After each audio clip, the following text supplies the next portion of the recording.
IIFA जो एक sustainable steel manufacturers association है, एक छोटे से किराए के ऑफिस से जो जर्नी शुरुआत की थी। तो 1987 में एक छोटा कमरा किराए में लिया। जनवरी 2026 के अंदर 850 स्क्वायर फुट का ये ऑफिस को भी खरीदा।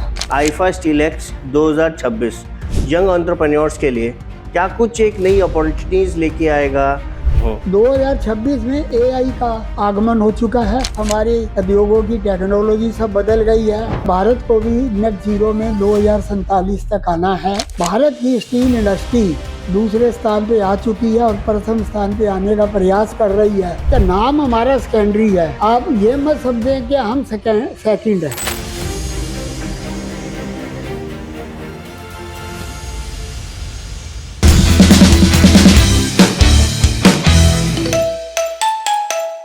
हेलो एंड नमस्कार, आप सभी दर्शकों का बहुत बहुत स्वागत है आज के हमारे स्पेशल एडिशन द स्पॉटलाइट में, जो कि हम आज आए हैं आईफा के ऑफिस में, दिल्ली ऑफिस के अंदर। आईफा जो कि एक स्टील इंडस्ट्री की एक जानी मानी एसोसिएशन है। तो हम यहाँ पर रेंडमली आए थे देखने के लिए, मिलने के लिए। तो हम आपको अपने ऑनरेबल गेस्ट से मिलाते हैं। अभी आइए कमल जी से मिलते हैं। नमस्कार। नमस्कार, आपका स्वागत है, धन्यवाद। आप आए।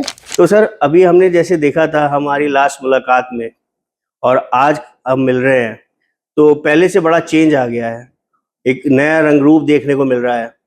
आईफा जो एक सस्टेनेबल स्टील मैन्युफैक्चरर्स एसोसिएशन है, तो उसका एक जर्नी के बारे में हमें कुछ बताइए सर, कि इसकी शुरुआत कैसे हुई और जो एक आपने अपना एक छोटे से किराए के ऑफिस से जो जर्नी शुरुआत की थी और आज का दिन है, इसकी सफलता के बारे में और इसके क्या क्या पड़ाव रहे, इसके बारे में कुछ बताइए सर।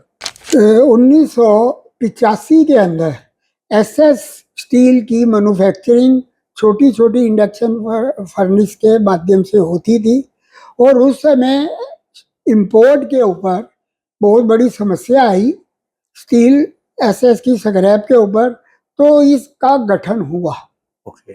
उस समय एमएस के अंदर हमारा मैन्युफैक्चरिंग फर्नेस की तरफ से नहीं होती थी।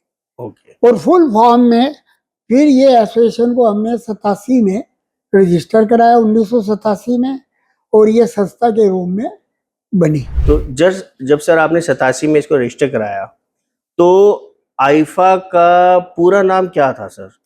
उस समय इसका नाम हमने रखा था all India induction furnace association. Okay. तो जैसे कि आज के परिवेश में हम देख रहे हैं, आईफा के साथ एक सस्टेनेबल स्टील मैन्युफैक्चरर्स एसोसिएशन भी जुड़ गया है। तो इसके बारे में बताइए, वो जर्नी और आज का पड़ाव, इसके बारे में भी थोड़ा सा कुछ बताइए सर। देखिए, आप जर्नी के बारे में पूछ रहे हैं जी।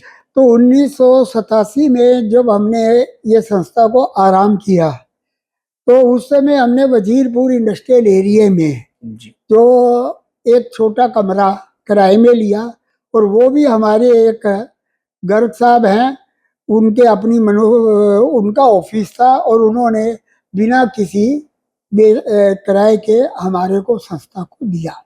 और वजीरपुर में हमने इसलिए लिया क्योंकि वजीरपुर के पास ही सारा एसएस का बर्तन का काम होता है, तो इसलिए वहाँ पे ये खुला। तो अगर मैं अपने दर्शकों को बताना चाहूँ एक कम शब्दों में, तो सपने अगर बड़े हों और धैर्य अपने पास हो, तो उस मुकाम तक पहुंचा जा सकता है। देखिए, ऐसा है, सपने तो हर व्यक्ति बड़े लेता है। हमारे देश में उस समय के हालात, उस समय आज़ादी के बाद के वर्षों को देखते हुए और आज के वर्षों को देखते हुए, आज की जितना विकसित भारत हुआ है, तो उसके साथ साथ हमारी इंडस्ट्री भी विकसित हुई है। और हम किराए के ऑफिस से हमने वजीरपुर में वो जिस ऑफिस में हम किराए में थे उसे सर्वप्रथम खरीदा जी। और उसके पश्चात हमने 2012 में हमने वजीरपुर से नेताजी सुभाष पैलेस में शिफ्ट किया और यहाँ पे हमने उस वाले ऑफिस को सेल करके, और वो हमारा 300 गज का था, 300 स्क्वायर फुट का था, और ये हमारा 800 स्क्वायर फुट का हमने खरीदा और यहाँ हम शिफ्ट हुए। और जिसका हमने, जो आप पहले भी आए हुए हैं जी। और स्टील एक्स जो 2025 तक वो हमारे पास था। था। और अब हमने जनवरी 2026 के अंदर 850 स्क्वायर फुट का बिल्कुल बगल वाला साथ वाला लगता हुआ ये ऑफिस को भी खरीदा। और फिर हमने इसको सारा बड़ा ऑफिस बना के और सारा पुराने स्ट्रक्चर को डिसमेंटल करके नया पूरे का पूरा ये जो आप देख रहे हैं उस रूप में हम लेके आए जी। और ये रूप हमने इस हिसाब से बनाया है कि आने वाले 10 साल तक ये हमारा साथ दे सके। जी, तो सर आपको मैं बहुत बहुत बधाई देना चाहूँगा कि ये आपका जो अल्ट्रा मॉडर्न डिज़ाइन के हिसाब से आपने इसको जो एक रीडिज़ाइन कराया, ये देख के हमें बहुत ही अच्छा लगा। क्योंकि जिस बार मैं लास्ट टाइम में जब आपसे मिला था, तो उसका जो एक रंग रूप था, वो एक पुराने ज़माने के पुराने ख़यालात से मिलता-जुलता था। लेकिन आपने बिल्कुल सही बोला कि एक 10 साल में जनरेशन गैप होता है, तो हर चीज़ को एक रीडिज़ाइनिंग चाहिए ही होती है। तो इसके लिए आपको बहुत-बहुत बधाई हो सर सबसे पहले। धन्यवाद। जी। पुराना डिजाइन कोई नहीं होता, समय के अनुसार डिजाइन आते हैं और बदलते रहते हैं। जैसे आप अपने कपड़ों के फैशन भी बदलते रहते हैं। बिल्कुल सर, बिल्कुल सही बोला आपने। तो इसको अगर हम आप कन्वर्सेशन को आगे बढ़ाते हुए सर, मैं ये जानना चाहूँगा, आईफा का एक स्पेशलाइज़्ड प्रोग्राम है स्टीलेक्स, जिसकी शुरुआत सन 2023 में दिल्ली से भारत मंडपम से हुई थी और उसके बाद लगातार 2 साल फिर वो मुंबई में सक्सेसफुल ऑर्गेनाइज़ हुआ। तो साल 2026 करंट ईयर की अगर हम बात करें, तो क्या कुछ इस आईफा स्टीलेक्स का विज़न है और कैसे उसको एग्ज़ीक्यूट करने जा रहे हैं? कुछ थोड़ा बताइए हमारे दर्शकों को इसके बारे में। देखिए 2000 स्टील एक्स 2026 कुछ समय से लेट हो रहा है क्योंकि ये 3 या 4 महीने आपने देखा जो युद्ध हुआ बिल्कुल। और उसके कारण अभी समय के अंदर जी। वो हो रहा है। जी। और दिल्ली में स्टील को लेके जो इवेंट हो रहे थे जी। मोस्टली जो सरकार का भी था, स्टील मिनिस्ट्री का भी था, वो सब पोस्टपोन्ड हो गए। जी। जी। और कॉमर्स मिनिस्ट्री ने भी शुरू किया था, जी। वो भी पोस्टपोन्ड हो गए। तो इसीलिए इसका समय सीमा हम निर्धारित नहीं कर पा रहे, क्या 2026 के दिसंबर तक करें या 2027 के आरंभ में करें। आरंभ में। और इसका जो भी निर्णय होगा, जी। हमारे सर्वप्रथम हम अपना प्रस्ताव मैनेजिंग डायरेक्टर कमेटी में रखेंगे, वो उसके ऊपर विचार करके नेशनल काउंसिल में रखेगी और नेशनल काउंसिल ही इसको पारित कर सकती है। तो सर जैसे आपने बोला कि अभी युद्ध के वजह से काफ़ी चीज़ों में ठहराव आ गया है, थोड़ा-सा इसको पोस्टपोनमेंट भी चल रही है। तो क्या स्टील इंडस्ट्री पे क्या कुछ एक नेगेटिव इम्पैक्ट आया है या फिर ग्रोथ स्लो डाउन हुई है? कुछ इसके बारे में थोड़ा-सा बताइए ना सर। देखिए ये बड़ी खुशी की बात है कि सेकेंडरी स्टील सेक्टर ने अपनी ग्रोथ को रोका नहीं, उल्टा बढ़ाया ही है। क्या बात है सर। हाँ, लेबर की प्रॉब्लम आ रही है, जी। महंगाई बढ़ रही है, जी। वो जो भी हो रहा है वो हर किसी के साथ हो रहा है। तो विशेष रूप से हम ये कहें कि स्टील इंडस्ट्री के लिए हो रहा है, बिल्कुल। ऐसा नहीं। ठीक है। तो सर जैसे कि आईफा स्टीलेक्स 2026 यंग एंटरप्रेन्योर्स के लिए क्या कुछ एक नई अपॉर्चुनिटीज लेके आएगा? क्या उनको एक फ्यूचर प्रोस्पेक्ट्स क्या प्रदान करेगा? इसके बारे में भी थोड़ा-सा बताइए सर कि अगर आप जो प्लान करेंगे, तो वो यंग एंटरप्रेन्योर्स को कितना ध्यान में रखते हुए कर रहे हैं?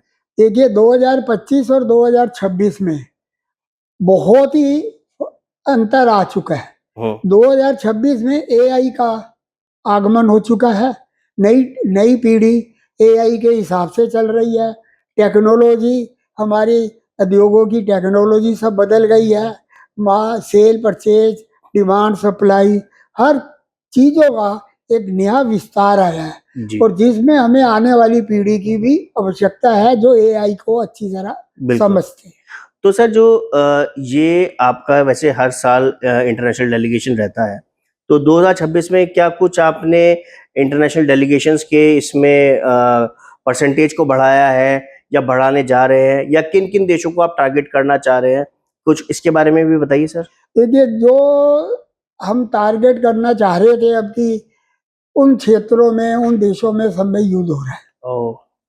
तो इसीलिए कम संभावना है उनके पार्टिसिपेट होने में।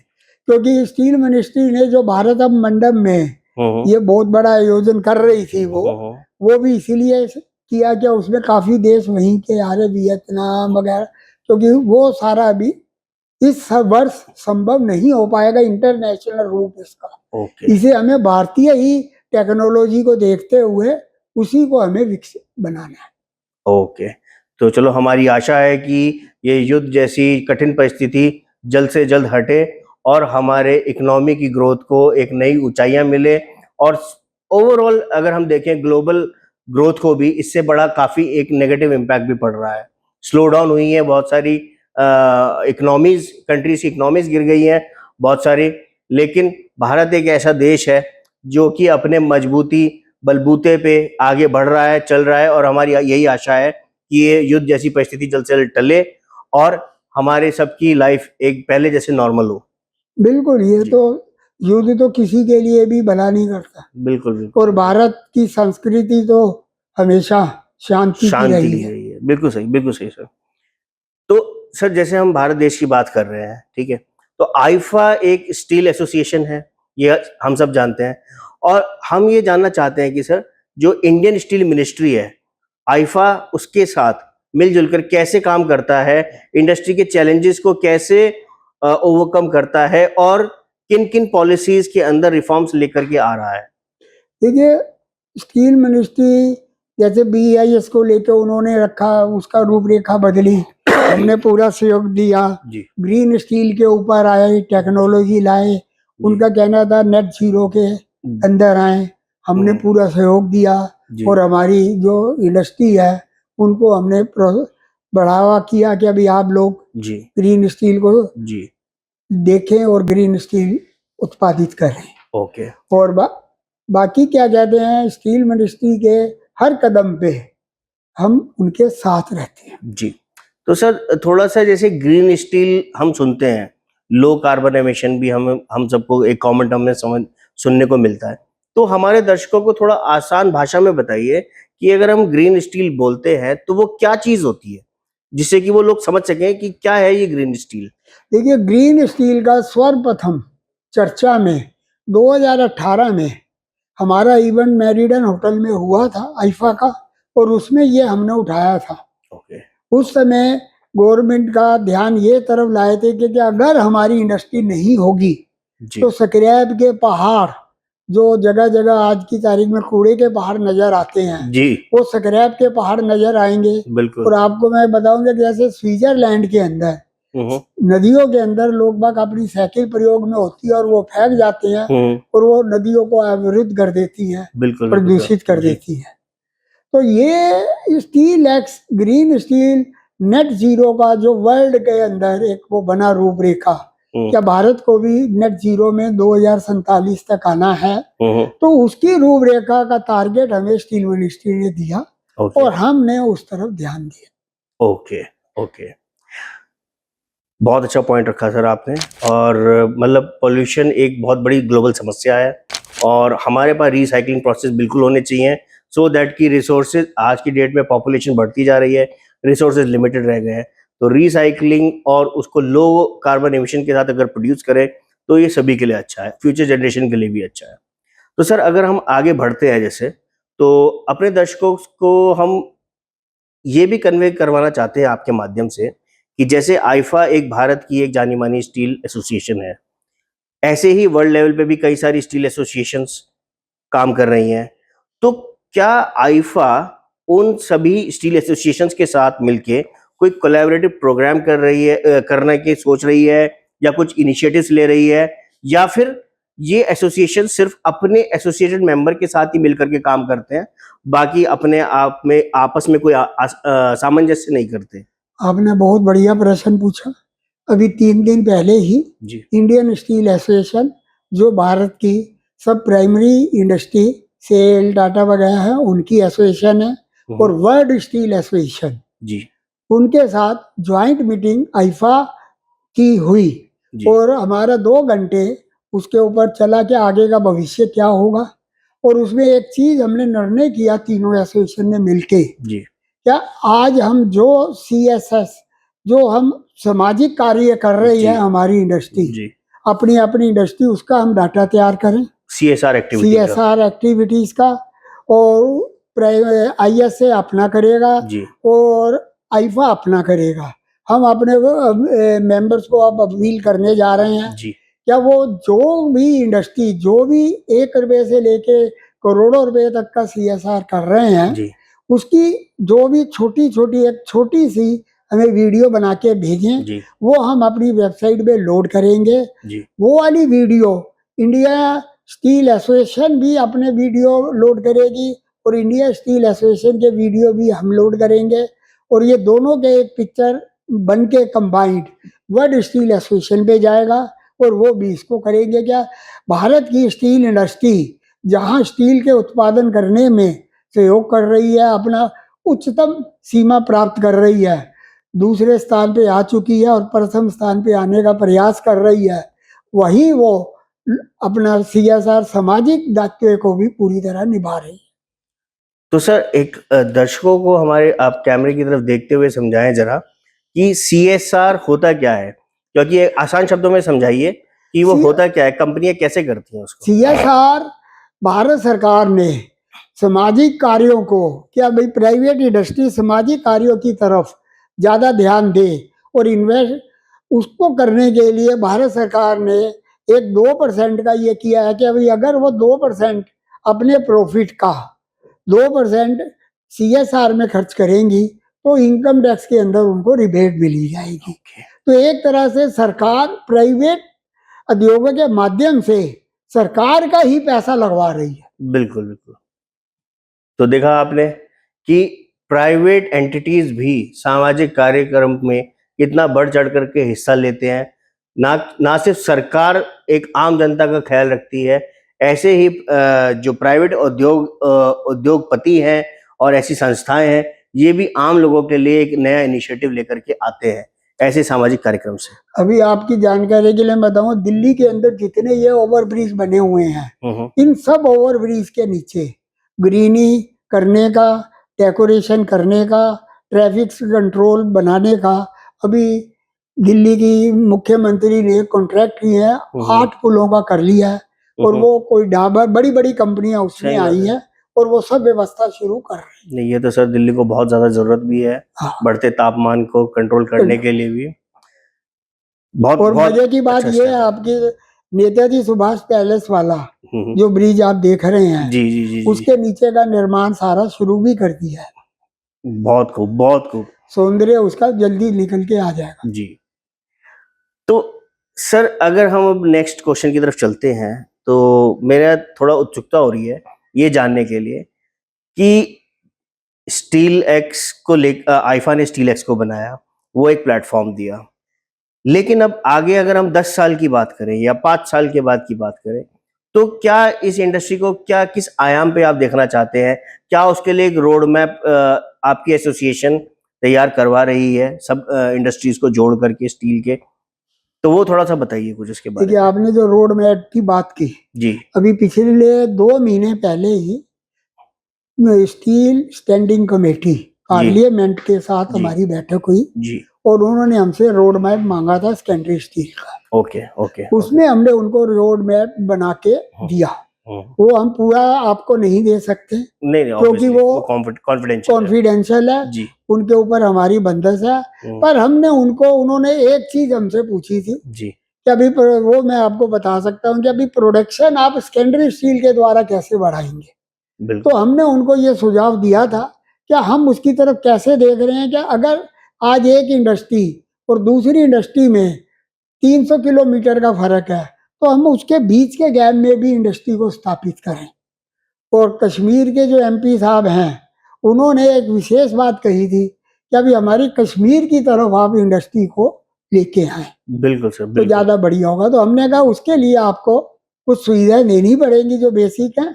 बिल्कुल कहते हम उस पर विचार करेंगे, आप सुझाव दें। एब्सोल्युटली, कश्मीर को जोड़ना भारत की मेन स्ट्रीम बिजनेस लाइन से वो बहुत ज़्यादा ज़रूरी भी है, और वहाँ पे बहुत सारी अपॉर्चुनिटीज़ भी हैं, दोनों पब्लिक के लिए भी और इंडस्ट्रीज के लिए भी।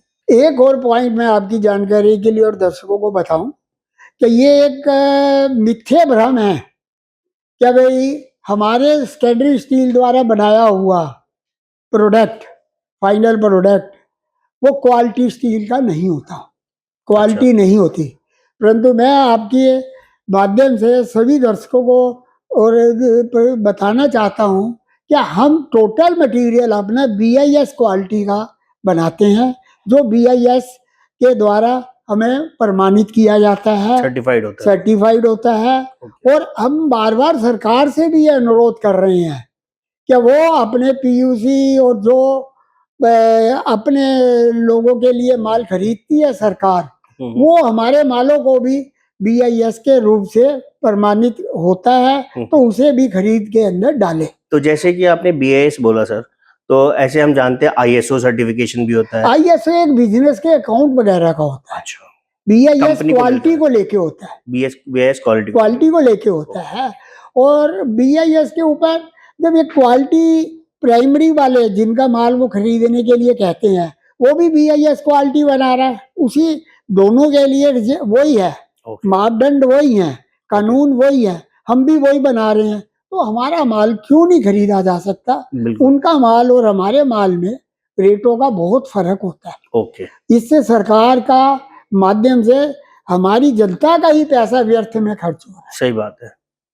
तो ग्लोबल एक्सपोर्ट के टाइम पे भी कुछ सर्टिफिकेशंस रिक्वायरमेंट होते हैं?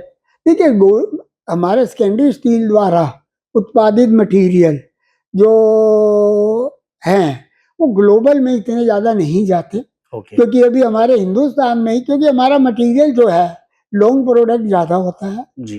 वो सारा का सारा यही इतनी खपत है कि उसकी जरूरत अभी है। एक्सपोर्ट के अंदर हमारे SS के अलॉय और अलॉय स्टील जाते हैं, वो अपने मापदंड के हिसाब से बनाते हैं और जाते हैं। स्टील एक्ट 2026 के बारे में जैसे आपने पूछा जी, उसके लिए प्रस्ताव हमारे ज़्यादातर नॉर्थ इंडिया के लोगों का यही प्रस्ताव आया है कि अब की दिल्ली में किया जाए, और वो प्रस्ताव को हम पूर्णतः बना के मैं अपनी मैनेजमेंट कमेटी के सामने रखेंगे। मैनेजमेंट कमेटी अगर उस प्रस्ताव को पारित करती है तो वो नेशनल काउंसिल के सामने रखेगी और उस पर कार्रवाई होगी। Thank you so much sir, बहुत बहुत इंसाइटफुल आपने पॉइंट्स हमारे साथ साझा किए और बहुत अच्छा लगा हमें आपसे मिलकर के। अगर आप कुछ हमारे दर्शकों से कुछ अपील करना चाहते हैं या हमारे माध्यम से अपनी इंडस्ट्री को कोई मैसेज देना चाहते हैं तो you are most welcome sir. पहले तो धन्यवाद आपका, आपने मेरे को बोलने का समय दिया। और हम अपनी इंडस्ट्री को ये कहना चाहते हैं कि नाम हमारा सेकेंडरी है, आप ये मत समझें कि हम सेकंड है। प्राइमरी और सेकेंडरी जो नाम का अंतर है, प्राइमरी वो है जो आयरन ओर से माइंस से लेके सीधा स्टील का फाइनल प्रोडक्ट बनाता है, उस इंडस्ट्री को प्राइमरी कहते हैं। और जो टुकड़ों में कहीं आयरन ओर को लेके स्पॉन्ज आयरन को लेके आगे फर्नेस और उसके आगे रोलिंग मिल बना के फाइनल प्रोडक्ट बनाता है, तो उसको सेकेंडरी कहते हैं।